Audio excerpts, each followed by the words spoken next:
Hi there, and welcome to, as Alex said, the first virtual event in the Hague Conversations on Conflict series. I'm William Murray, Project Officer for Links Europe and co-convener of the series.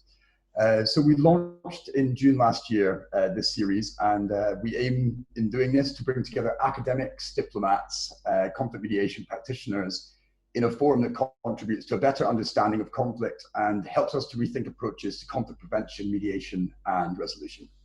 Despite it being our first virtual event, this is the sixth event in the series, and we've had topics ranging from the importance of human rights and parliamentary diplomacy in the alleviation of conflict, to assessing the value of track 2 and civil society approaches to conflict mediation. Today, of course, we're here to speak about the rise of tensions between China and the Western world. What can be done to manage this, and how can we assure the avoidance of a serious conflict? So the rise of China can hardly be considered a surprise, and experts have spoken about it for centuries, of the inevitability of this happening. Even Napoleon himself apparently warned, China is a sleeping giant, let her sleep, for when she wakes, she will move the world.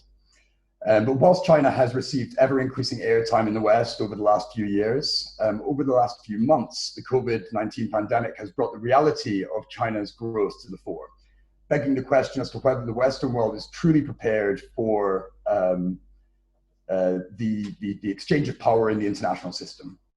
So whilst the topic of China has long been the focus of experts, it's now entered the mainstream, and the West is reluctantly realizing that it can no longer afford to bump this issue for consideration at a later date.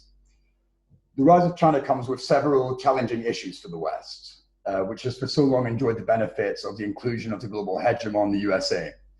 Now we are seeing tensions rise between China and the US over a number of issues. These include accusations of China's uneven economic playing fields, Western reliance on Chinese technology such as 5G telecommunications, and China's assertiveness in global theaters such as the South China Sea and Africa. Of recent, the emergence of COVID-19 from China's Hubei province has placed an uncomfortable spotlight on Beijing, with the Trump administration pulling no punches on its narrative, insisting to call it the China or Wuhan virus and threatening to pull funds from the WHO, citing corruption and Chinese bias. Meanwhile, Beijing has been engaging in what we might refer to as mask diplomacy, providing supplies of much needed PPE across the world. But some economists are now suggesting that China is likely to have a much quicker economic recovery than the Western world, and will use this to accelerate the transfer of global power from West to East. So how long can tensions between these two world powers continue to grow before turning into another Cold War, with all the costs and risks that entails? And what should Europe be doing in this scenario? It is now our responsibility to address this reality and consider the unavoidable implications of China's growth. To help us in doing so, I'm delighted to introduce our excellent panel. Firstly, Ardy Bowers. Ardy is a sinologist and director of the consultancy China Circle, specializing in intercultural communication and media. She is the author of the 2016 book, Cirkels en rechte lijnen, in Dutch, about communication between the Chinese and Dutch peoples, and teaches on China in the 21st century at Amsterdam University College and on intercultural communication at Xiamen University in China. Our second speaker comes to us today from Prague. Jakub Janda is the Executive Director of the European Values Center for Security Policy and specializes in the response of democratic states to hostile disinformation and influence operations. Jakub is also an Associate Fellow at the Slovak Security Policy Unit and a regular contributor for the Atlantic Council. Amongst other things, he also serves as a member of the editorial board of the expert portal antipropaganda.sk. Our third speaker will be a familiar face for those of you who've attended an event in this series before, Dr. Dennis Sammet, who is the director of Links Europe. Dennis is a foreign policy specialist focusing on European security issues, conflict prevention and resolution, and on EU relations with neighboring countries to the east and south. I should mention now that we did invite a representative from the Chinese embassy in The Hague, but we did not receive a response from them. Before further ado, my apologies, I feel, here we are. There's a couple of words of housekeeping. So at the bottom of your screens, you'll see you can ask questions for the Q&A function. So the meeting can run seamlessly and we can continue on without too many breaks. I would encourage you to put your questions in there, which I can then address to the panel in the second part after the presentations. But there will also be an opportunity for you to address the panel personally and vocally yourselves. You just need to raise your hand, as I believe is also at the bottom of your screen, and I can introduce you. if you could say your name and your affiliation, and even as this is an international meeting, where you're currently based, that would be fantastic. For information and summaries on this and other events within the series, please do follow us on Twitter as well, which is Links Europe, one word. But without further ado, I shall start by asking Artie Bauer to set the scene, to tell us a little about China's rise, China, US, and EU relations, and China's narratives in these times of Corona. So without further ado, Artie, I'll pass it on to you.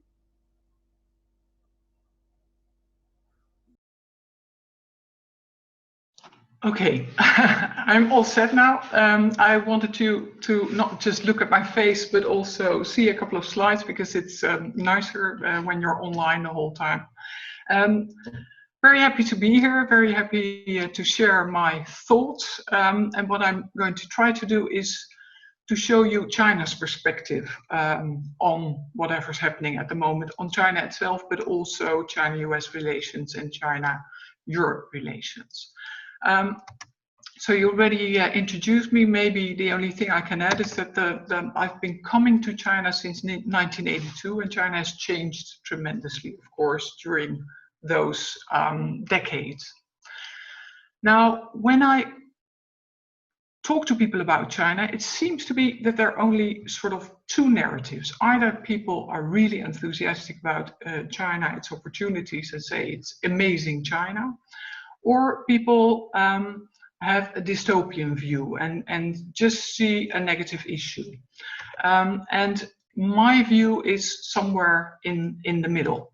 So I like to share some of my views with you, and I really look forward to a discussion later on. So I'm just going to throw a couple of things at you and let's discuss. Now, some of the issues, I don't know how much all of you know about China, so I'm just going to mention a few.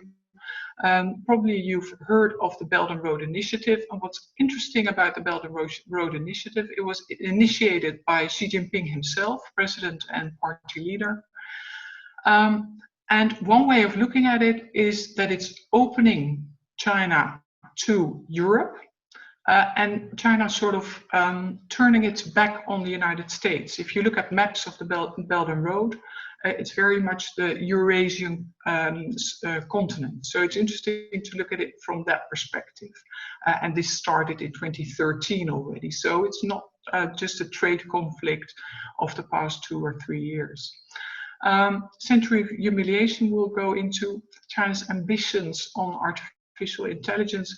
One of the major questions, of course, always asked for decades, as long as I've been talking about China, this question has come up: will the Chinese Communist Party survive? And it might be interesting to talk a little bit about Hong Kong and what's happening there at this time as well. Now, if you want to understand anything about China and China's self-image, then this graph is really helping. If you look at this graph, you can see global GDP, and the red line is China. If you look at it from the early 1800s onwards, China was the largest economy in the world. Then it started to slide, and since the 1980s, since Deng Xiaoping opened the door, the Chinese economy has started to develop and really boom. So, not going into the reasons for the decline, but this is what every Chinese knows. They know that China's economy was the largest in the world for a long time. Then came a century of humiliation, and now Xi Jinping wants the China to rejuvenate, so the rejuvenation of the Chinese nation. And basically this cartoon is very much how China feels, like it has been in this century of humiliation, has been cut up like a piece of cake. And they decided, or at least the Chinese leadership of the Chinese current leadership has decided, they never want that again. So what's this leadership? I think if we talk about China, it makes sense to just look at a picture like this, because the Chinese leadership is the leadership of the Chinese Communist Party. So it's not an elected system. It's very much the Chinese Communist Party setting the rules. And lately, I think, looking at changes in China over the past 5 to 10 years, politics have become much more important than they were. During the past couple of decades, economics became important. During the Xi Jinping era, I think politics have become much more important again. And you really need to be aware of that when you talk about China and how to deal with China. Now, having such a leadership and having a party that's there and that's not easily going to be voted out means that China can make long-term plans. So one of the plans was Made in China 2025, a plan from 2015, so the next 10 years, where they said, we don't want to be the factory of the world anymore, we want to become leading in high-tech production. And they added in 2017, we do not just want to be leading in high-tech production, we want to overtake the US in the field of artificial intelligence in 2020, so this year. And then become the world leader in 2030. And China is already the #1 in patents and research papers. So this has China, the Chinese leadership can take a decision and can act on it, which is something that we in Europe might find a little bit more difficult. Another big plan of China and of Xi Jinping as well is China has a view of itself in 2049 after 100 years of People's Republic of China. China will then be what it calls a fully developed nation, just erase the century of humiliation from the history books and enter the age of the great rejuvenation of China. The People's Republic of China will then be the leading power in the world. Well, Belt and Road will help, Made in China 2025 will help, military expansion and modernization will help. So just think of that when we talk about China. Now I'd like to also focus on a couple of things that have been happening in China recently to illustrate how important politics have become, much more important than economics that have been important during Deng Xiaoping and during some other Chinese leaders.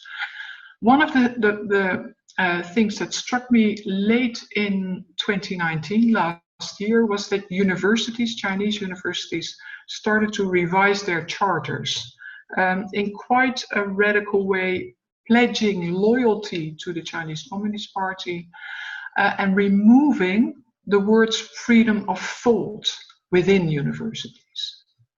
And this is just one small step in a whole series of steps where politics and following the lead of the Chinese Communist Party has been sort of the utmost importance.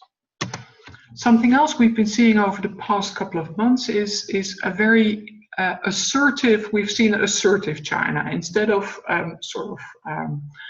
polite, it started to become very assertive in its diplomacy, and especially on Twitter, not accessible in China itself. And that kind of style is sometimes called wolf warrior style, wolf warrior being a very popular film in China, where China, well, basically rules the world. Big question of this assertive Twitter diplomacy is, who is it addressed to? It seems, well, on Twitter it's not for a Chinese audience, but for an international audience. On the other hand, it seems the style is not really appealing to an international audience. So maybe some of these wolf warrior diplomats basically have the leaders in Beijing at the back of their minds when they speak. So maybe we shouldn't react too much to this kind of utterances. Of course, we have the coronavirus pandemic in the whole world now. If you look at the Chinese narrative, they really have been working hard on how to deal with it. Not just the problem itself, but also on trying to come up with a way of framing it. First, in January, it appeared, it came up in Wuhan. First, people tried to sort of cover it. Then it became a huge emergency with really quite extensive lockdowns, as you all know, in Wuhan. And then it turned into, well, now you in the rest of the world have to deal with it as well. We have to deal with it. We're all sitting at home. But we've conquered it, and now you can learn from us. So they really work hard to frame something that was a big problem internally into something that they can take the stage internationally. And very recently, the Hong Kong new security laws in the Chinese parliament that has been convening in the past couple of days, where the Chinese frame of Hong Kong is, there are terrorists, they cause chaos, Beijing needs to take control. And I must say, I also, as was mentioned, I teach at a university in Guangzhou for 1 month a year, so I'm usually in China in between October and November. I teach journalism there, and over the years, I've been doing this for a couple of years, what strikes me is that the kind of media coverage in China, the kind of propaganda in China is so strong on Hong Kong, calling any demonstrator a terrorist or a cockroach, or acts of subversions, etc., that it's very difficult for people in China who have a good set of brains to think about it in other terms than this really, really big wave of propaganda. So these are, I think, just looking at what's coming out of China at this time, what strikes me, apart from the war warrior phrases and assertive, some people call it aggressive, is lots of images of China's flag and of nationalism. And if we want to deal with China, I think it's very important to keep in mind that the Chinese population has seen all this, whatever is happening, with a really thick source of Chinese propaganda. And it's good to keep that in mind as well. Now, I can say lots of other things, so I might like to talk about values, differences in values. Is there such a thing as universal values? But let's keep that for a discussion later on. So I'll leave it here. Thank you.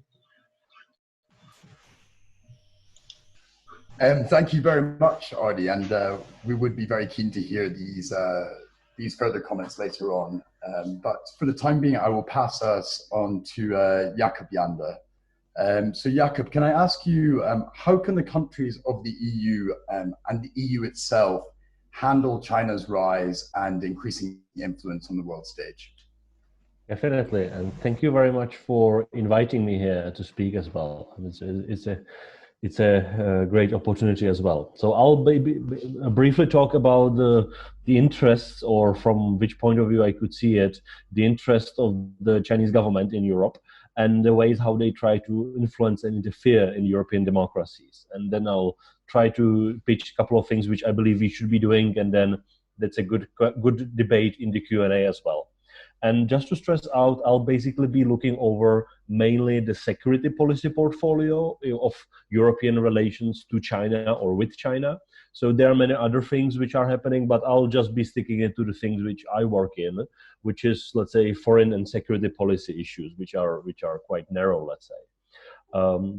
I think in the area of Chinese government's interference, the main objective which we could identify over at least last year and a half is very practically that the Chinese government wants Europe to decouple itself from the United States on many issues, from security to economic issues as well.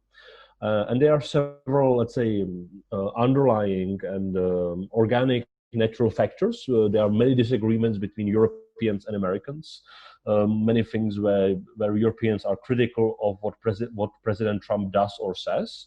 But those are natural things which are disagreements, let's say. But we could clearly see the efforts which have been originally done only or mainly by the Russian government in disinforming European society since 2014 approximately, while we see China joining this game at least during last year and a half on some issues, and during this pandemic it becomes very obvious and very open in the various parts of where China tries to influence European democracies. So the main objective which we see in interference activities from China is the decoupling between Europe and the United States. Because China clearly sees the United States as the main rival for itself, the Chinese government does. And for that reason, they really want to isolate the United States as much as possible. And Europe obviously is the main ally of the United States, economically and politically, at least in the global context.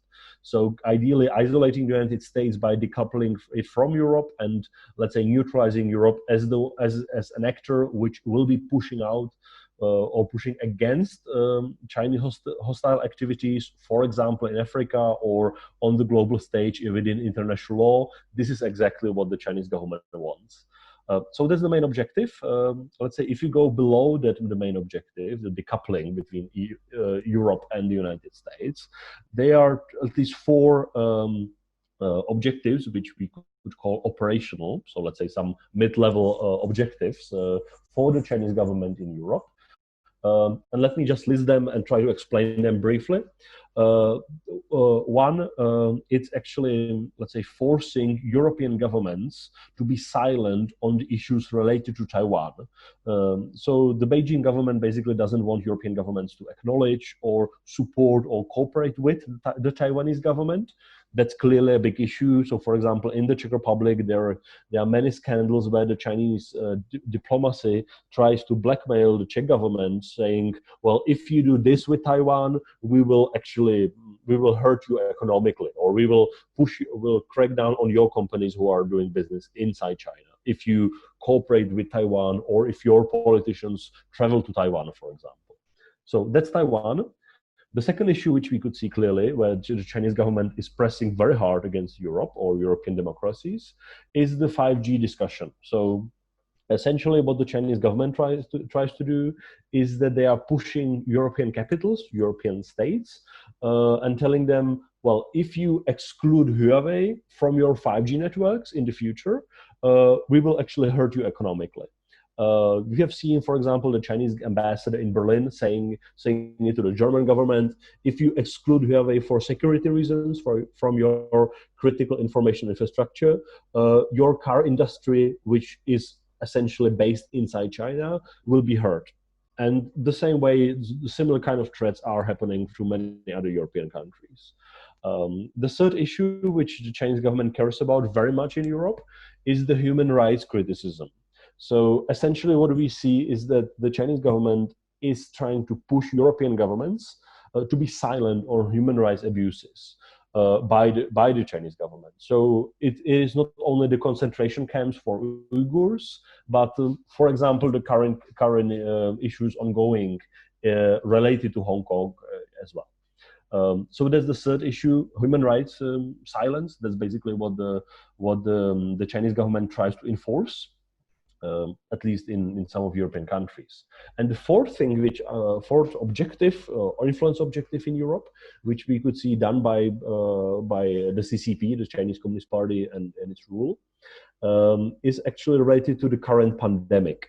And there are two objectives, or sub-objectives, you could say. First, deflect the blame, meaning the Chinese government wants European audiences to think about that China is, or the Chinese government is not responsible for the spread or the urgency of the pandemic. That the Chinese government is trying to persuade the European counterparts in saying, well, we are not the ones who actually who manipulated the early stages of the pandemic or the responses to it. We didn't lie about it. We didn't punish our own medical professionals on this. So that's sub-narrative number one. The second one is trying to portray Chinese government as a savior of Europe. Where we could see basically Chinese entities saying to Europeans, look, we are here to save you, we are the ones who will help you, and by the way, don't trust the Americans, we are the ones who you should be trusting to. So those are the two interrelated objectives or sub-narratives, let's say, sub-narratives, which are being pushed out by China. And here, because I come from the Russia following field, let's say, where our think tank works, we see a clear, I would say, pattern where China, the Chinese government actually joined the same disinformation tactics which Russia does. Because you guys are based in Hague, you do remember obviously MH17 and many of the civilian lost lives of Dutch and other citizens in summer of 2014 when the Russian army shut down an airliner over Ukraine. And actually after this happened, after this MH17 shutdown, the Russian government launched a major disinformation campaign where they created dozens of disinformation narratives, conflicting narratives saying it was the Ukrainians, it was the Americans, and all of this flooded the information space with many lies, so people wouldn't actually think it was the Russians. It was the Russian government, or Russian army in this case. And this is exactly what we see happening from the current Chinese government on the pandemic. It's much a larger scale, it's global, it is very much bigger than what the Russians have been doing on MH17 or Ukraine since 2014, because China obviously is much bigger and has much more leverage towards European democracies than Russia has, economically and geopolitically as well. So that's different. And just to finish up, I think there are at least two major tools which the Chinese government uses for interfering in Europe. Both are not, are finally well discussed, I would say, but they need to be discussed much more. First, compared to Russians, if I put it very easily, the Russian government actually tries to cultivate local proxies and many, let's say, online influence actors, could be websites, could be far right parties and activists who are actually spreading the pro-Russian messaging. That is very different from what China does. China actually tries to use, experts call it the United Front tactics. Essentially what it means is actually creating networks of people who will be basically spreading the Chinese messaging, Chinese government's messaging on their own, with their own voices, with their own legitimacy. So for example, trying to hire, let's say, former Czech politicians who will be actually spreading what China wants in their own name, in their own national context, in their own national language. That's much easier and much more strategic for the Chinese government. So this is what we call elite capture. And many of those in Europe, former politicians, former public figures are hired to do this. And China is quite successful in acquiring individuals who have been willing to do so. And just to give an example, just look over the team which David Cameron, the British Prime Minister, actually had when he was in office. Many of those of his advisors and close collaborators are now working for Huawei or for Chinese interests. And exactly we could see in other countries in a very similar manner. The second tool, and I'll finish up here, is what we call the threat of economic blackmail. That's what I already mentioned. So we could, something what, let's say, the Chinese government has been doing for years in Europe is, let's say, creating leverage or, let's say, developing dependencies, which means collecting, let's say, individual businesses, for example, German car industry, lure it, bring it to inside China where they could get good profit as well, create those links between individual businessmen and the businesses themselves, which we would call globalization, which makes sense economically. But then when the Chinese government wants, which is unfortunately now, they can crack down on that, meaning they can come to Berlin, for example, and say, if you do this, if you, for example, push against Huawei on 5G, or if you don't shut up on human rights, excuse my language here, or if you are going to do this and this against our your interests, your current industry will suffer. I mean, and there are already examples when it's already happening. For example, against Sweden, or it happened against Norway in the past as well, on some human rights issues. So this economic blackmail, where there's already dependencies between European countries and mainland China, that's something what is a big issue for all of us. So I'll finish up by saying just one thing. Or two things, let's say. One, I believe it's time for us as Europeans to start thinking about or planning the economic and political decoupling from China, because we do not want to be dependent on a totalitarian government, which can, let's say, pressure us quite well, as they are starting to do now. And second, because I'm afraid we are going to see a long-term, decades-long confrontation between China and the liberal, or you could say the free world. We need to start planning for that. And that's not going to be a Cold War like we know it with Soviet Russia, but it will be different, but it will be geostrategic, meaning it will probably take maybe generations. And for that, we need to start planning. So I'll finish up by saying one thing. If you look over how the United States actually prepared for the incoming Cold War in the early 50s, there was a project called Solarium. It was put together by President Eisenhower. Effectively, what it meant, many smart people in a room, in a closed environment, discussing how in the long run do we prepare our country for this confrontation? How can we make sure our adversaries, during the time it was the Soviet Russia, can never hurt us very badly? I mean, not only militarily, but economically, ideologically as well. And this is the discussion we need to start having in Europe, I'm afraid. So I'll finish up here. I know I was long. I'm sorry for that, but that's it. No, Jakob, that's absolutely fine. We were all enthralled by what you were saying, so I didn't notice the time myself anyway. I think there's already some questions coming in which we'll address later, but I can already see some relevance in what's being asked here and what you've just said. So what we'll do first is we'll go to our third speaker, Dr. Samet.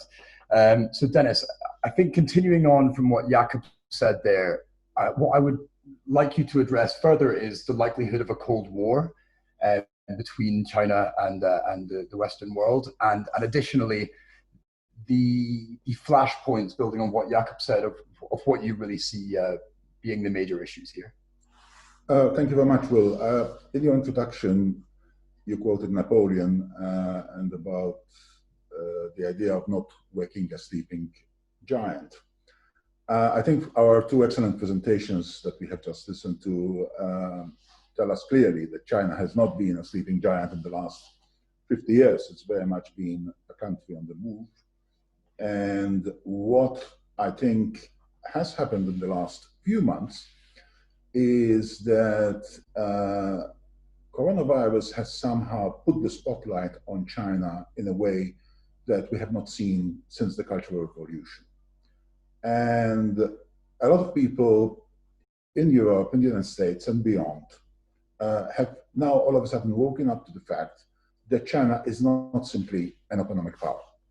It's a very strong geopolitical power with a lot of ambition, not only within its immediate region, but also globally.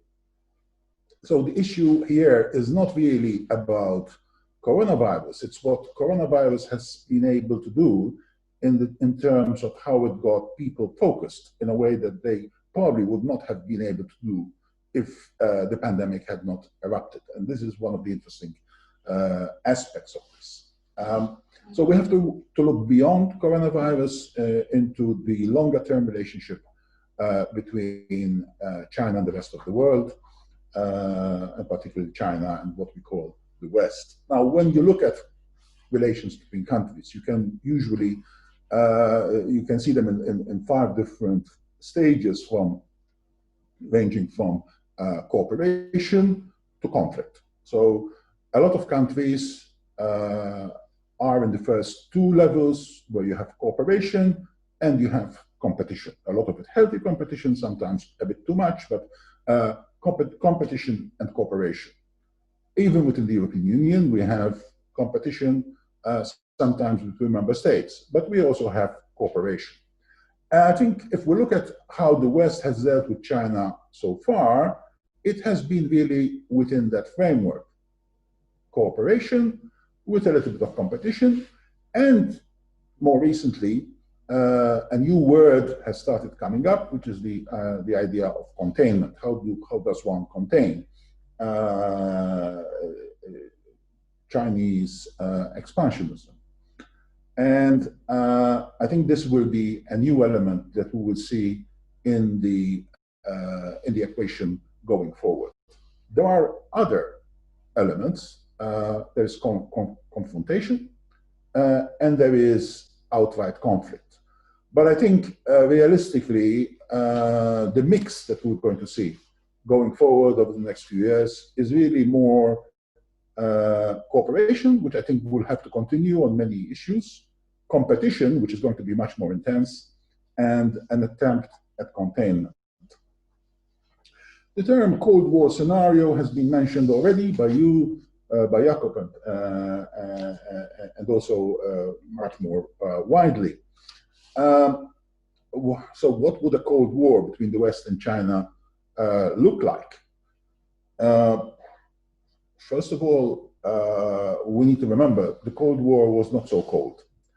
During the Cold War, millions of people died, and there were plenty of conflicts, live conflicts, that were fought between the United States, NATO, and its allies against the Soviet Union and its allies, and at some point China also, through proxies. So we have to be very careful when we use the term Cold War, because it is not a light description to use for relations between countries. Will there be also a West? This is a question that has started also already to be raised by Jakob. You know, are we talking about a unified West in the same way that the West was unified during the Cold War, or will there be a much more fractured setup on the part of the countries that we call the liberal democracies? But most importantly, is it avoidable, a Cold War, and how do we avoid it? I think I would rather that one focuses on that, but we have to also to be realistic and understand that there are plenty of opportunities for a Cold War to actually develop incrementally over the years if we are not careful. There are a large number of flashpoints in which China is involved, and on which sometimes in Europe we know very little and we hear about very little. First, there are a set of issues that are related to what I would call the wider China dynamics. A number of them have already been mentioned. Hong Kong, a very topical issue because of what is going on at the moment, which will reduce the special status of Hong Kong that was negotiated by the British before they left in 1997, and turn it into simply another extension of the mainland. There are issues related to Taiwan, which has already been mentioned, and this is a very sore point with Beijing, but also an important issue for the United States. And then there are a lot of issues within the People's Republic itself. Tibet, the problem of the Uyghurs, the human rights situation.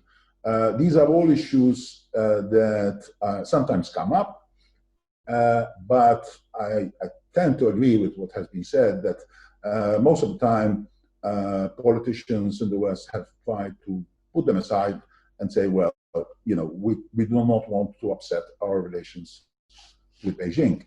And I think this is what has changed in the equation now. I think a lot of more people are now ready to ask these questions, difficult as they are. Beyond the wider China dynamics, there is then a whole set of other issues which involves other countries.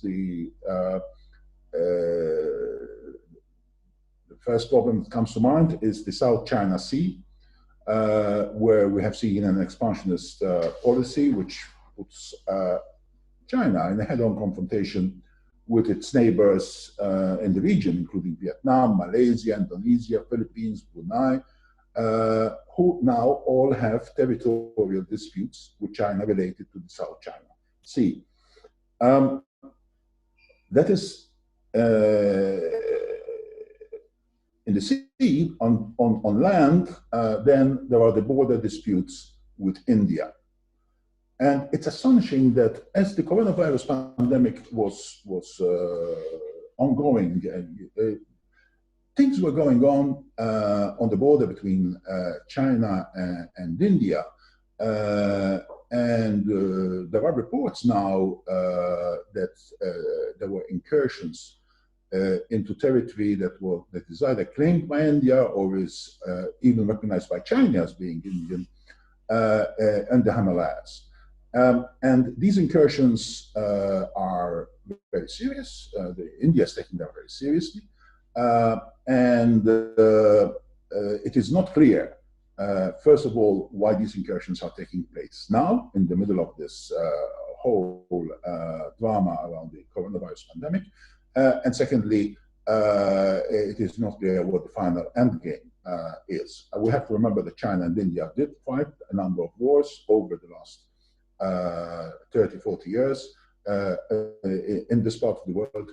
But this is something that is ongoing at the moment, and it's something that we're going to have to look at, because we're going to hear more about this going forward. There's a long list. I don't want to focus too much on the detail of every case, but there are problems with Japan. There's Chinese mischief making in the Pacific region. There are issues in Africa.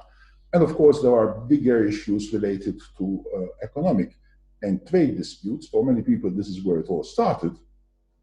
But it's not where it's all going to end.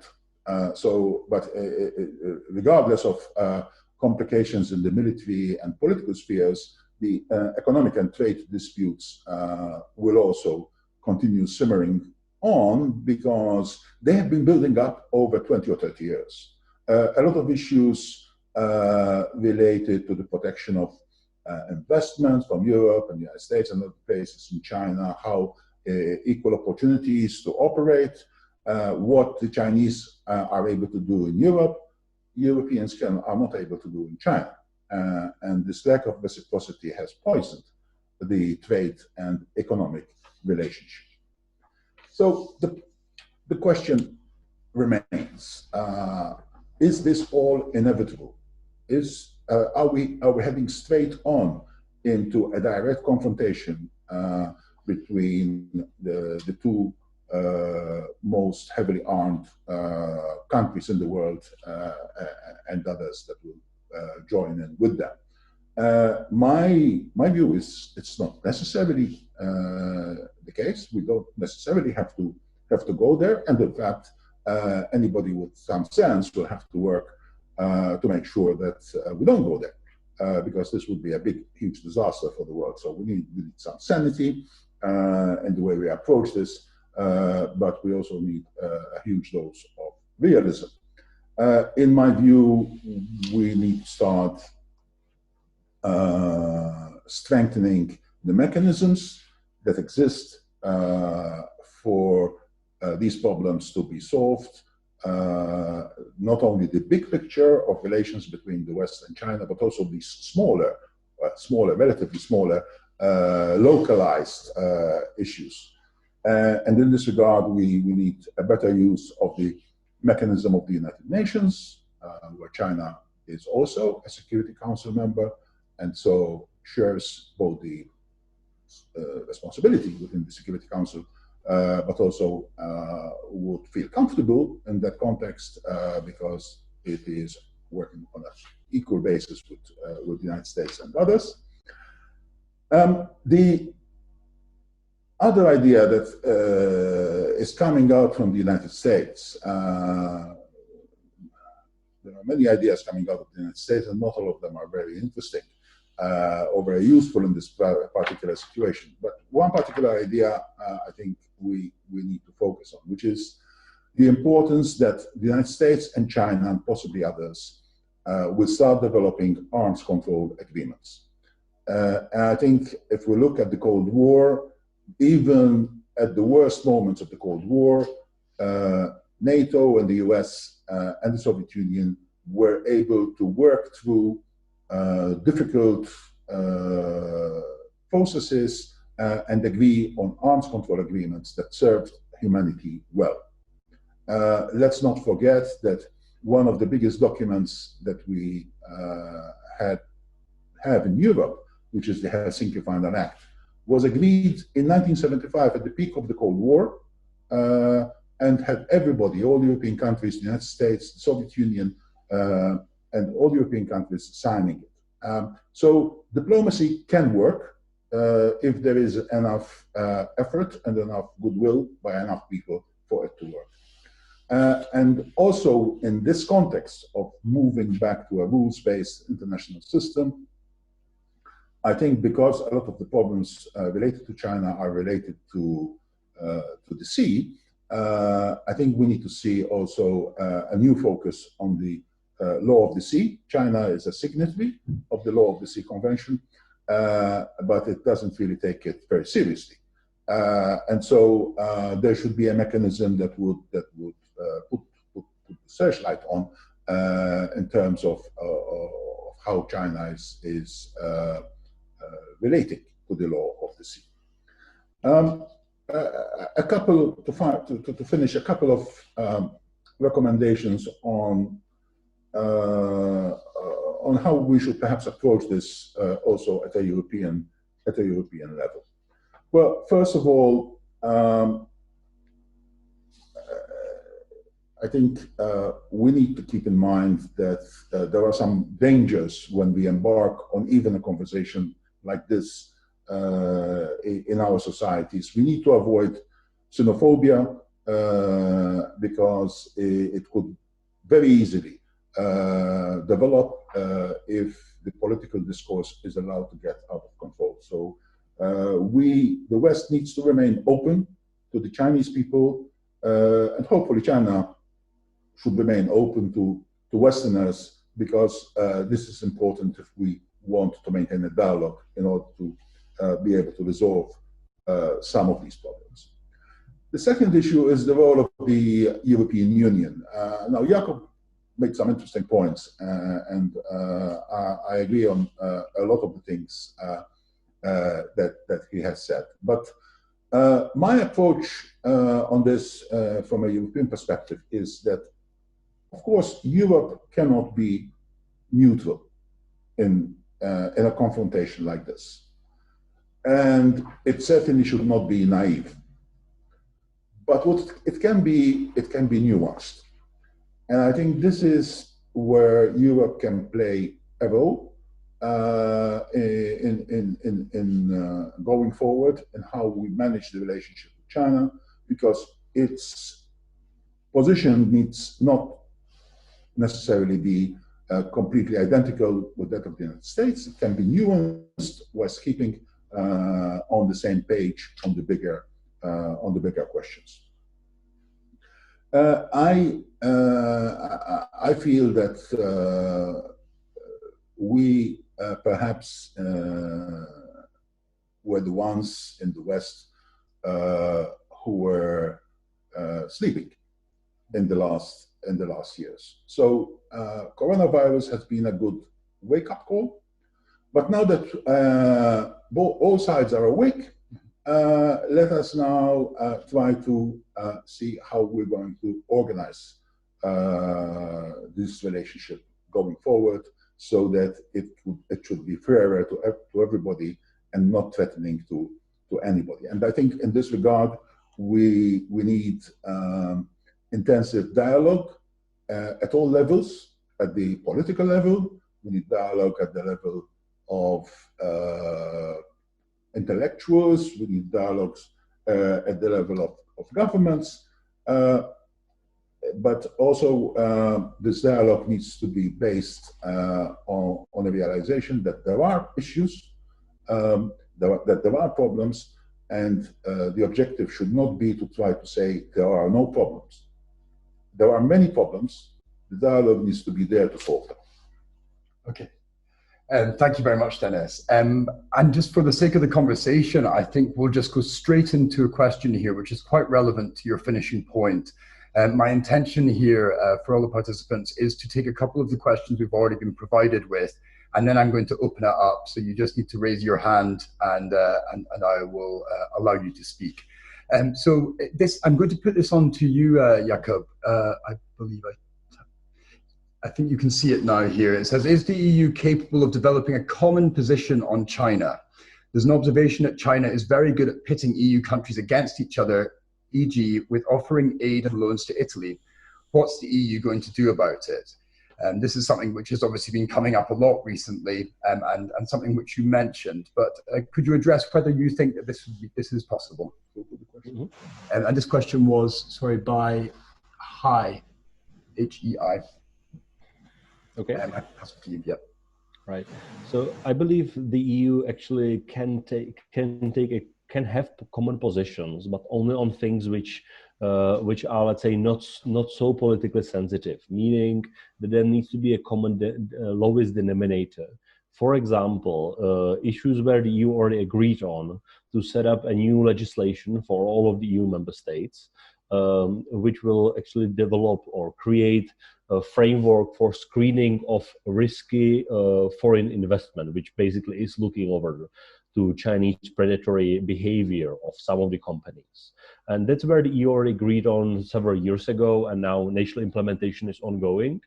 So that's the easy thing, let's say, which was possible to do in all of the EU member states. But then there will be things where the EU will not agree as a whole. So there'll be member states willing to be tougher, let's say.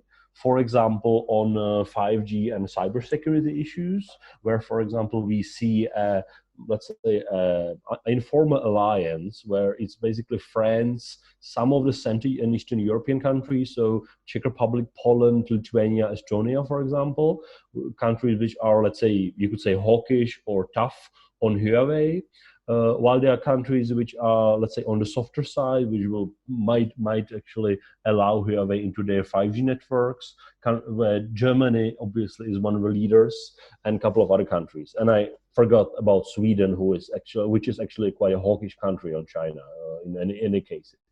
So I think there'll be essentially alliances, the same or like-minded coalitions inside of the EU, like you do see it on Russia, where you essentially have the Central Eastern Europeans plus the UK, which unfortunately is gone now. So there have been differences between approaches. But I think the common denominators will be that there will be countries which are, or let's say countries whose political establishments essentially are elite captured. Part of them are elite captured by Chinese interests. Clearly that's Hungary these days. I'm afraid it might be Italy in the future to some extent. But for example, it is also Portugal, where much of the telecoms industry is in the Chinese hands. And after the last economic crisis, much of the Chinese investment went over there, and much of the political influence is quite visible, even though not much on the EU level yet. So I think there will be basically differences and more or less coalitions of member states here. But I'll maybe stop so others can follow up as well. Okay, and Ardi, do you have anything you would like to add to what Jakob has said there? Yes, very much. I agree in general terms with what Jakob is saying, but you see immediately what the difficulty is for Europe to react, because China, in political terms, is a monolith. And it has to react to, and Europe, with all these 27 different member states and all these different voices and unanimity to decide on very important issues, it's very difficult to get things done. And Europe is being played, I would say, a little bit by China as well. It looks like China knows its way around it. So China prefers to act in a bilateral way, so tries to deal with all sorts of issues country to country, and then China always, due to its size, has the upper hand. And it proves to be very difficult for Europe to unite and to start all sorts of multilateral talks. So my advice to Europe would be try much more to speak with one voice, and try, if it's impossible to have the whole EU united, to have all sorts of multilateral combinations where you can make a little bit more of an economic or political fist, if you like. Thank you very much to both of you. What I'm going to do now is I'm going to I have a number of questions that have been typed in here, but I think it's more interesting if people want to actually vocalize the question to the panel themselves. So what I'm going to do is open up the participants here, and if anybody wants to raise their hand, they can feel free. Otherwise, I can just take one of the questions that has already been submitted. I'm just having a look here. We have a very, no, that's okay. We have more questions that are here. If anybody does want to speak, then that's great. But it would be good if you could also include a little bit more information about who the question is coming from, just for the interest of the rest of the participants. So we have a question here which says, how can the EU preserve its economic interests with China whilst also standing up for human rights with increasing pressure from the US to placate China? I don't know if you would like to have those. Well, again, I think a nuanced approach is going to be necessary. We do not necessarily, as Europeans, have to parrot word by word what is coming out from the United States. The important thing is that strategically there will be a common front. But then there may be different ways in which to deliver the message. And I think in this sense, Europe can play an important and useful role. Although I have to say that the point that has just been mentioned about the importance of having a united European position is hugely important. Because I think this is where Europe very often gets it wrong, because the different messages coming out from the different capitals tend to be so confusing that nobody is able to quite appreciate what the message is. So if we want to be able to have a nuanced message that is, broadly speaking, part of the Western position, but perhaps with some interesting additional elements, then that can only work if there is a unified approach. So this is, of course, easier said than done, but on the other hand, what we have seen in the last weeks is an increasing awareness of some of the problems and some of the dangers of the reliance, that aspects of our economy, our daily life, really, how they have been and are subject to influence from outside in a way that makes risks to security, but also to livelihood. If we just look at the whole issue of how the equipment that was needed to deal with coronavirus, all of a sudden we realized that we all depended on China for some aspects of this equipment. Then, of course, we realized that you could have the best hospital in the world, but then all of a sudden you're missing some things that are so important that everything else would just not work without it. So there has to be a big rethink in Europe about how we're going to go forward with this. And this is where I think there's going to be this mix between cooperation, competition, and containment. I think the balance, we have to find the right balance, but at the same time, the more we can do to avoid confrontation and conflict, I think the better. Okay. So I guess the line really there is, we need to have a unified voice in whatever we're doing. And so Jakob or Ardi, if you do want to speak, I see a nodding from Jakob there. So go ahead, please. I would just add a simple thing. Quite often I hear that we can't do much because China would economically destroy us or hurt us. But I think the good example of how you could have principles, have strong national security arrangements, and at the same time keep the business is if you look over how Australia has been reacting to Chinese interference over the last 3-4 years. I would say Australia is one of the leaders or one of the role models, it's in a way, how you could actually do or put together legislation and policy efforts to counter some of the foreign interference activities from China, while it is a country which is quite largely economically and personally, let's say, or human related dependent on China in general. And still there is a way how to put it together. And still they do defend themselves quite well, I would say, in counter interference activities.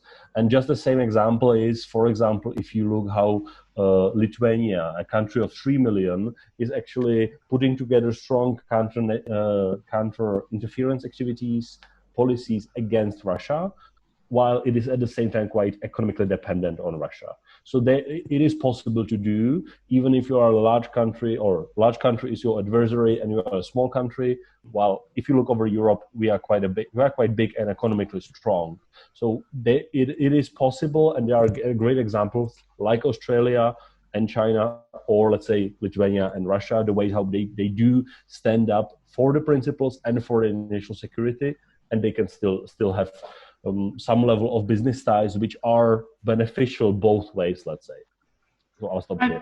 Yeah, I'd like to add to that. I think that this fear of China is not really a good counselor. Europe is economically, if it managed to be united, is quite a big entity and can have a huge impact as well.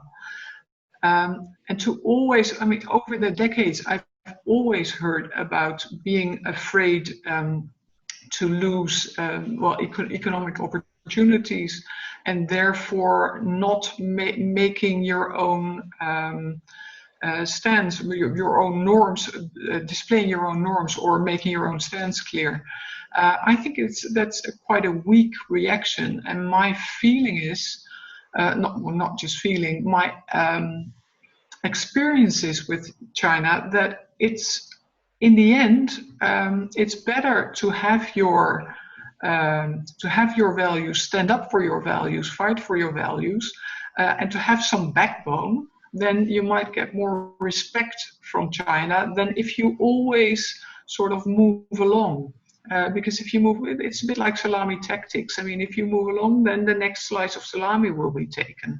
So at some point, I think it's important that in Europe, it's important to do our own homework, to think of what do we think is really important, what do we think we should stand up for, and then actually do it. Because otherwise you get into this bullying, being bullied situation the whole time, which is not to the advantage of Europe, but in the end, I think also not of China. And just very much in general, I think what I think would not be a very good situation for Europe to be in the end is to sort of be crushed between the US and China. So I really do think that Europe needs to think of its own position and decide on how it wants to have relations with China and on what terms.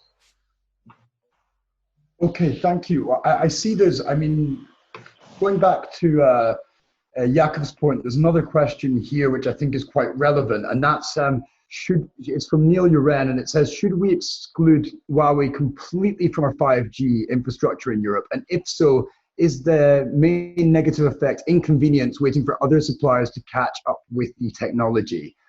So you spoke about the Australian policies recently. Correct me if I'm wrong, but I do believe that Australia stood by America on the not allowing the Huawei 5G infrastructure. But what is your view on this? What's the worst thing that could happen? Can I go ahead? Yes, Yep. sorry. Okay. Yes, Australia is one of the role models, but for example, Taiwan as well, which is quite economically dependent on China, but still they are able of excluding Huawei from their government networks and the future 5G as well. But I would say that if you keep hearing the argument that Huawei is so technologically advanced that they are the only ones who could do it, it's essentially a Chinese propaganda myth. Just if you look inside Sweden, Sweden has actually excluded Huawei technically, even though from their 5G networks or the concepts which are being built on, and they could do it with Ericsson or other vendors as well. So I believe, I mean, the clear, easy example or easy answer would be definitely we need to exclude Huawei from our critical information infrastructure, because if we don't, we are essentially handling the keys to our sensitive and very personalized data to the CCP, to the Chinese Communist Party. There is quite a lot of evidence that Huawei has served to advance the Chinese government's espionage in various countries around the world. It's not only the legal framework they operate inside China, but it's also their CCP branches, the Chinese Communist Party branches and cells inside of the company as well. And so there's enough evidence to say they are a national security threat. And this is, for example, what a Czech cybersecurity agency says publicly, and legally they are excluding them from the critical infrastructure, which means 5G as well. And what will happen? I mean, technically, what will happen is that we need to, let's say, see how other safe vendors, companies can do it, while they are those who can, for example, in Sweden. That's the technical discussion. But then there's a geopolitical one, where essentially the Chinese government will prove that Huawei is not a regular private company, because they will first, for example, they will take people hostage on behalf of Huawei, as they did with two Canadians or one specific Swedish citizen in China as well. Or second, if you as a government decide to exclude Huawei, the Chinese government will come over and start blackmailing you if you do it. So essentially confirming that Huawei is one of the highest importance, let's say, for the Chinese state. So I think there isn't a way or a reason for a democratic country to actually voluntarily give up and let itself be blackmailed into allowing Huawei into its 5G infrastructure. There will be countries which will do it. Some of them will be forced to do it through this kind of strategic blackmail. There'll be others who will be actually where the elite capture will work out quite fine. For example, the way how Huawei actually co-opts some individuals in the European telecoms industry, that's quite visible as well. So I think it will not be easy at all. But I think the decision from the point of view of not only principles, national security, but also sustainability, how we want to organize our critical information infrastructure in the future, we cannot have the Chinese espionage company inside. That's at least from what I keep hearing from anywhere across European security establishments. The only question is whether the political establishments will be strong enough to actually develop political and economic strategies to be able to deliver it and withstand the Chinese pressure. Because the pressure is already here, it's already quite public as well, and it will be getting tougher, I'm afraid. Okay, so in a sense, the lesser of two evils is the consequence for not allowing the 5G networks into your country, in that sense. Yeah. I want to go back to Artie, because obviously you have experience as an academic, and there's a question here from Johnny Watson which says, on a slightly more micro level, what specific practical steps should member states look to implement to stop Chinese interference in universities? Of course, this has been a growing concern. I know that here in the Netherlands, there have been discussions, especially at certain universities around this area, about Chinese students that are coming in and other ways that they're looking to undermine certain systems within universities. So if I could go to you first, Ardy, if you have an opinion on this that you could share with us. Yes, definitely. In the Netherlands, there have been some reports, there's been some research done on interference of students, academics, PhDs, etc., etc. The Latin Asia Center has been doing that research and is working on a follow-up. I think the steps we can take, I would not want to go into the direction where every single Chinese person in academia in the Netherlands or the rest of Europe is suspect, because well, that's not the way people in academia want to work. You want to be able to cooperate. But I think Will said something about not being naive. I think that's an important word there. So I think what needs to be done is that people who they're really big joint projects between, for instance, the University of Wageningen, the Agricultural University of Wageningen and China, Delft Technical University and China. But many of the other universities, well, lots of money is involved, lots of PhDs, I think, in especially Wageningen, the agriculture sector, and Delft. There are thousands of Chinese students and PhDs. I don't think we need to sort of ban them all as something that has been announced in the US every now and then, and they're taking steps now as we speak to ban certain students. I think people who coordinate these big research projects should be aware of what Chinese stakes are. So I think it involves a lot of awareness in the Netherlands and within academia that a big bag of money might come with some Chinese leverage and Chinese demands. So I think Dutch academia have to be much more aware and have to do their checks. And I think we've been talking about critical infrastructure, all sorts of critical areas. I think there are some background checks of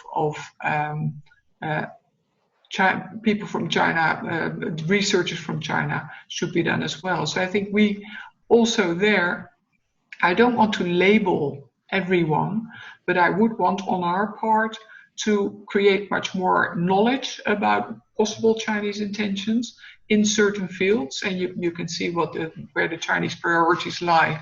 So you can sort of imagine where their interests are, and then make sure that we do our homework.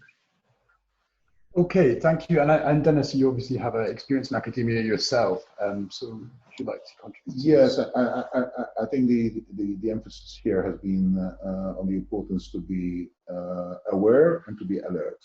I also would not like to see somehow a sudden break in the academic contacts between China and European universities, but I think it is fair to say that the openness of Europe and of European academic institutions may have been abused.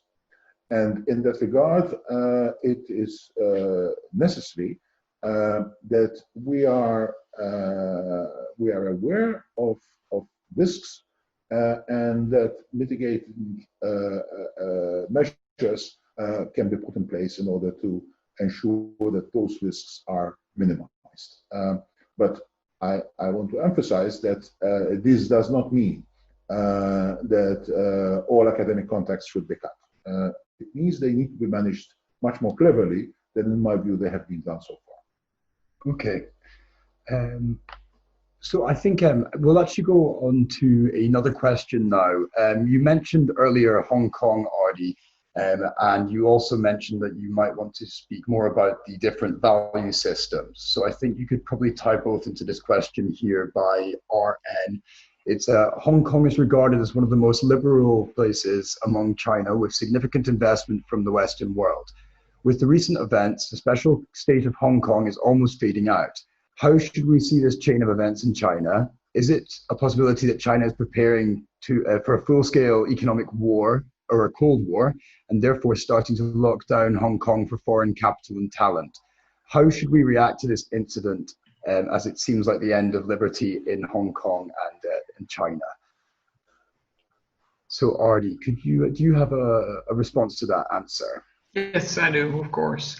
Well, I'm quite worried, I must say, by the events unfolding around Hong Kong, and I do think the sort of the law, the preparations for law in the Chinese National People's Congress that have been adopted today do, maybe not literally, but do end the whole concept of one country, two systems. So I do think this whole idea where Hong Kong was a separate system, the legal system independent from China, very important for business to have access to that. So a lot of litigation is always through Hong Kong. A lot of Western companies prefer that. So by now having Beijing sort of through a backdoor kind of arrangement, trying to be much more influential in Hong Kong, not just on defense and foreign affairs, but basically really onto daily life into Hong Kong. That is worrying to me. I think if you try to imagine what it's like in the minds of the leaders in Beijing, I don't think it's very much an economic issue, it's very much a political issue. They have seen demonstrations and some riots and local elections where pro-democracy people won. So they've sort of seen the sort of control that there was over Hong Kong. They've seen it slipping away, and they have sort of irritation has grown over the past couple of months. And it seems, I can't really look into the brains of the people of the leaders in Beijing, of course, but it seems that the relation, so the whole world is dealing with Corona and the pandemic, of course. So it's a very good time to clean up your own house, basically. And relations with the US have been so bad and become so bad over the past weeks and months that another issue is not going to make it even worse. So this is quite a good time to really push something through that the Beijing has been wanting to do for a decade already and hasn't managed to do so.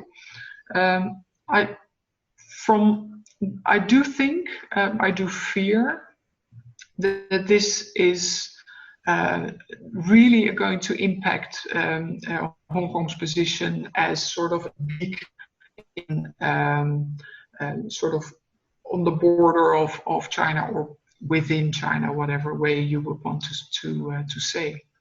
So I'm worried by that. Okay, and Dennis. I think it's interesting how the Chinese have reacted to the criticism that has been coming out over the last weeks. And it reflects a lack of capacity that has been, that could be observed over a number of years, a lack of capacity to actually absorb the criticism.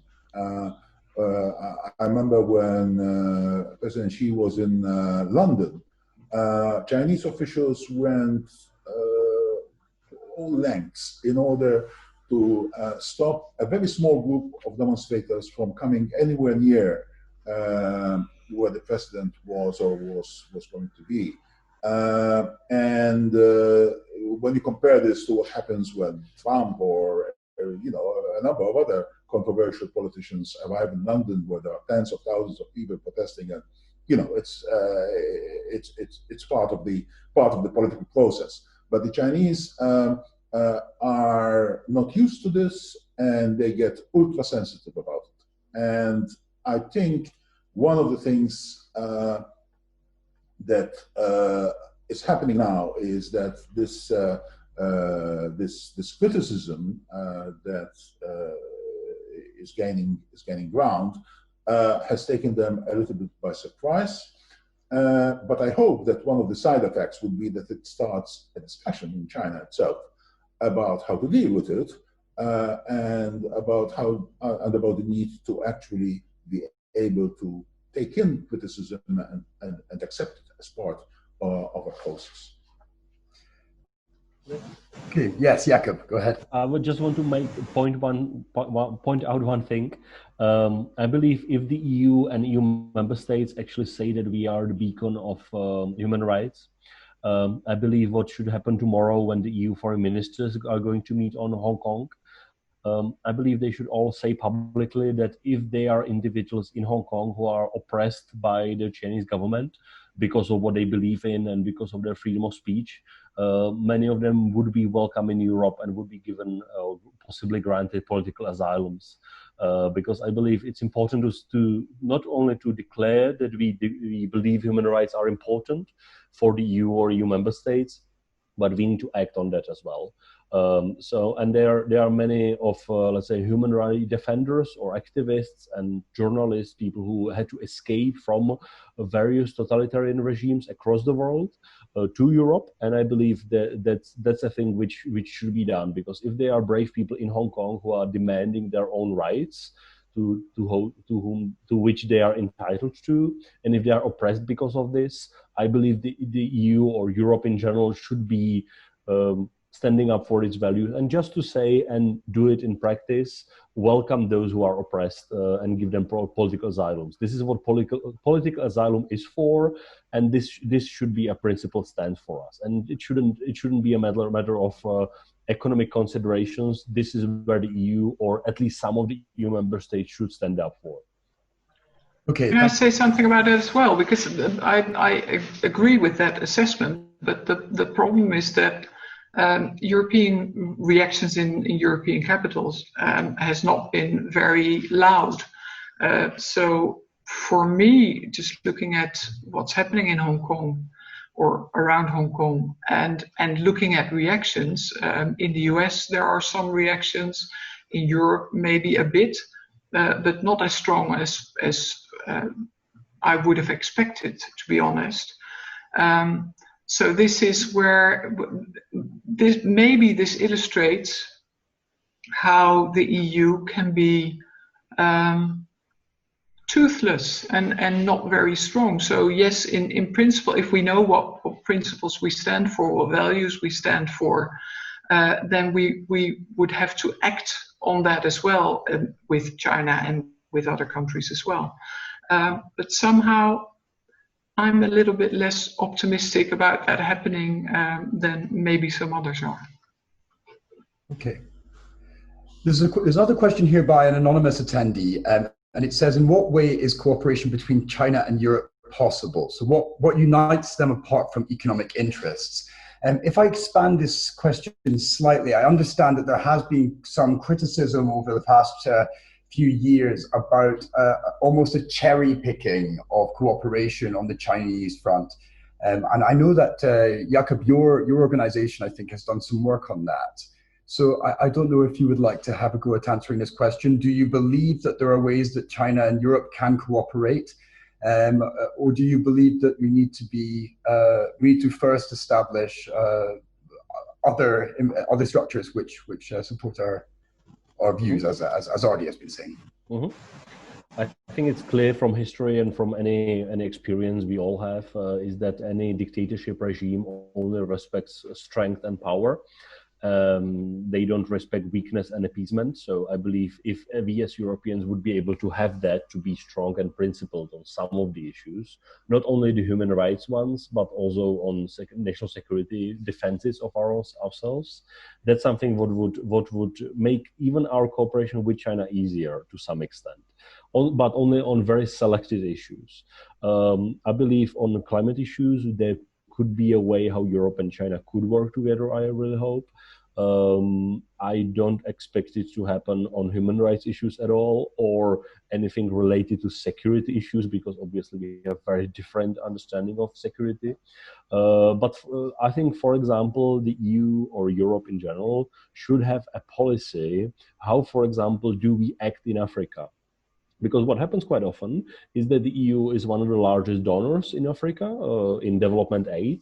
So quite often we as Europeans effectively pay for development aid on the ground there, while then China comes over, buys the local political or military elite, and they have a state capture over there, and they effectively run it as a colony. That's something what happens, and we as Europeans are not really pushing hard against that. I would love to see cooperation there, but unfortunately our cooperation so far, for example, on similar issues in Africa or other developing countries, seems to be more or less where the EU plays the fool, let's say, or a naive actor, while China comes over and grabs what they want and they get it.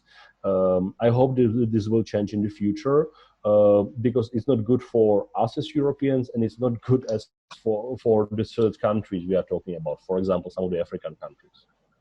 Okay, and Artie, I noticed that you have unmuted yourself there, so please go ahead. Yeah, I do think that the whole climate crisis is an issue where Europe and China really have similar interests, and it would be interesting to pursue that and see how far you can go, or both Europe and China could go, in trying to take steps to solve the issue.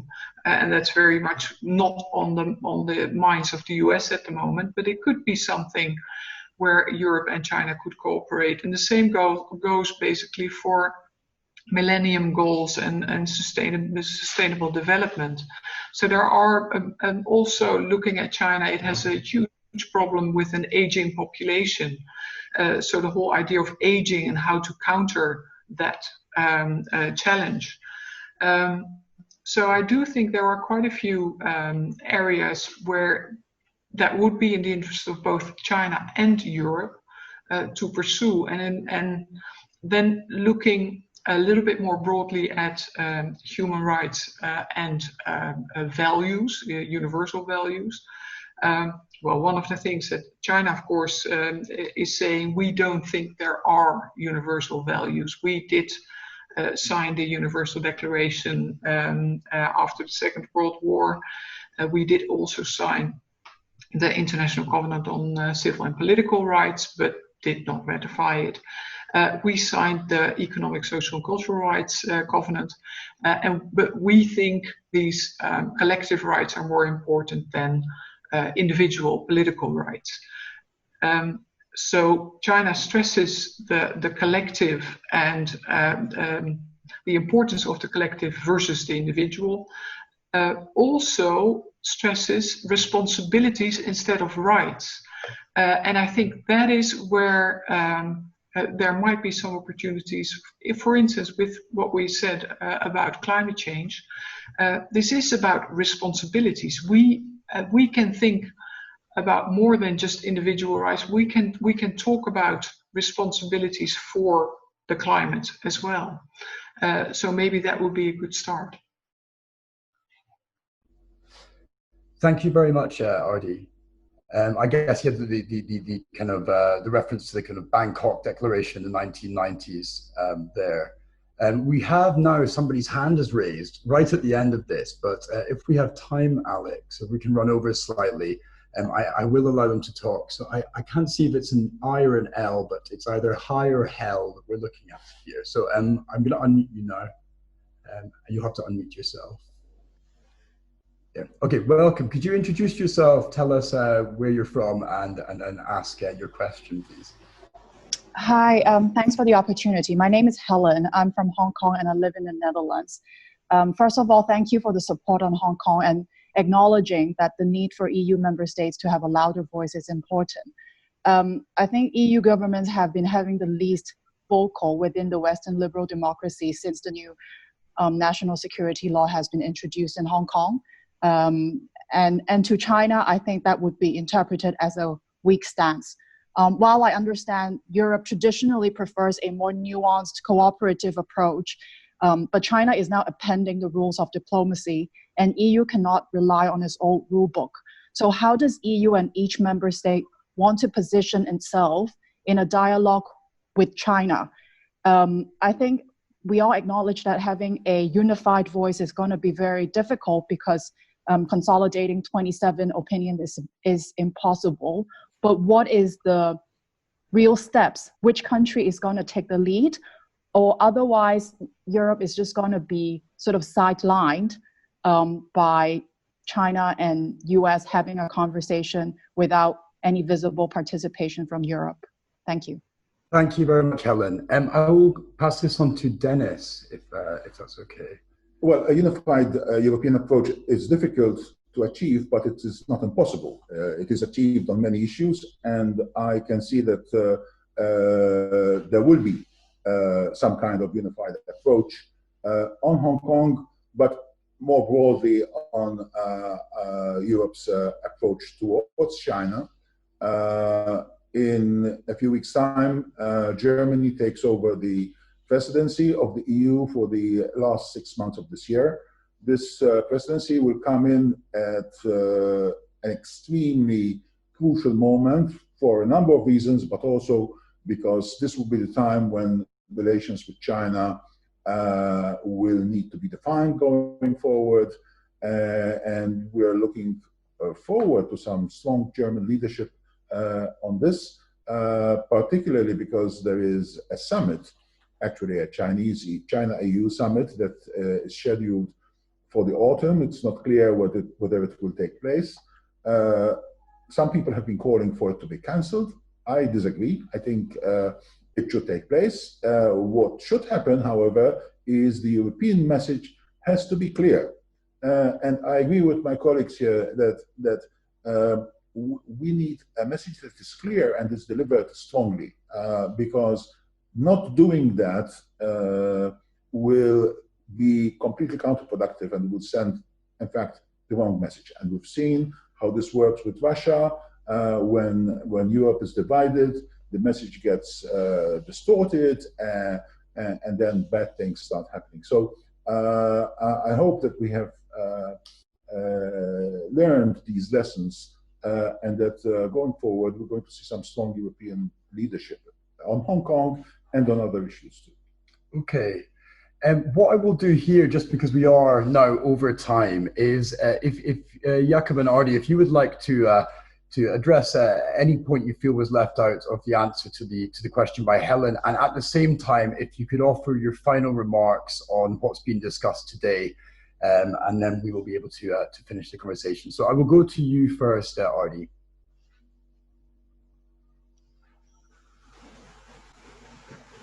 Yeah, I have unmuted myself.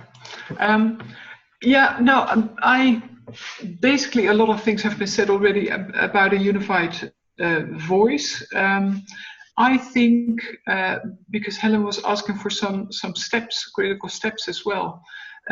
If it proves to be impossible to have unanimity, it might be worthwhile for the Netherlands and some other countries, for instance, to look for a group of countries that has a similar approach and wants to voice its concern, for instance,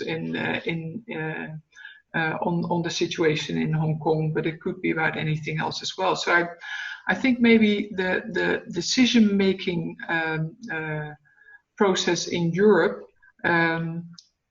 now is so much sort of a heavy blanket and asks so much watering down that it would be good to have just coalitions on certain issues of a group of countries that express their concerns, instead of either having unanimity or having all these different countries. And I do think Dennis was mentioning the German chairmanship of the EU. I'm looking forward to that as well. I must say a lot of people are looking at that and hoping some more solid China policy, European China policy will come out. It would be and be the summit in Leipzig, or maybe at some other time. I would really appreciate it if Germany and France would take the lead, and then if it would prove impossible to have actors such as Italy or Hungary or Greece or Portugal, if it would be impossible to include them, then at least have a sort of coalition of willing countries to make a much clearer stance instead of then doing nothing. Thank you. Okay, thank you very much. And Jakob, if you're I'll just make it very simple. I know it's simplified, but in a way, I'm afraid we are going to see a long-term confrontation between China and the West, mainly China and the United States. And that's probably going to take quite a long time, probably decades, with various shapes and forms, in a similar manner how we have seen it during the Cold War, when there were some peaks and detente and various phases. I'm afraid that's we are going to see, and most of policymakers in Europe don't really get it, I'm afraid. For various reasons, but at the end, we are not prepared at all for this. Most of the countries and most of the policymakers in our European countries are not. So I believe it's high time we start discussing not only what China is and China does, meaning the CCP, but how will we respond to it in not only this year, but in 3, 5, and 10 years. I know this is not a usual way how we conduct policies in Europe, unfortunately, in many international relations aspects, but this is what we need to do, because China has long-term thinking compared to Russia, which doesn't really. So this is where we really need to start doing this internal exercise, not only discussing it, but also preparing various policy responses and also learning from others. We don't have to learn from the United States. They are a different kind of animal and they are in their own internal problems. But we could learn from the Australians, from the Taiwanese, for example, or from some other smaller countries, which have their own experience with China, which we can say that's different. Yes, it is. But at the end, there are many policies which we could actually learn and take from them and put them in power here in Europe, because we really want to keep living, let's say, in liberal democracies, I believe. And that's what the CCP, the Chinese Communist Party, doesn't really like. So it's really our time to do it here. But thank you very much for having me here. No, thank you too, Jakob. And just quickly there, back to you, Dennis, just for your closing remark. Well, really, the message is simple.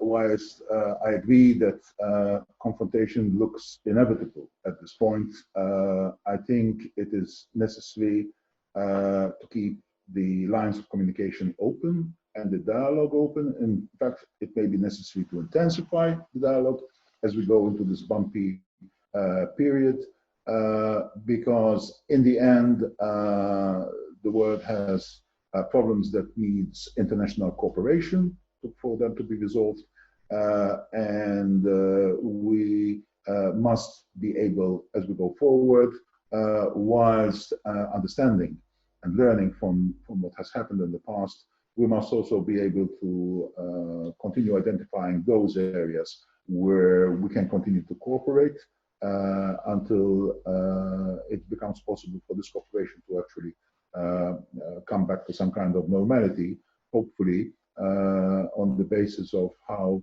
the political processes inside China itself might develop in the future. Okay, thank you, Dennis, and thank you to all three of you.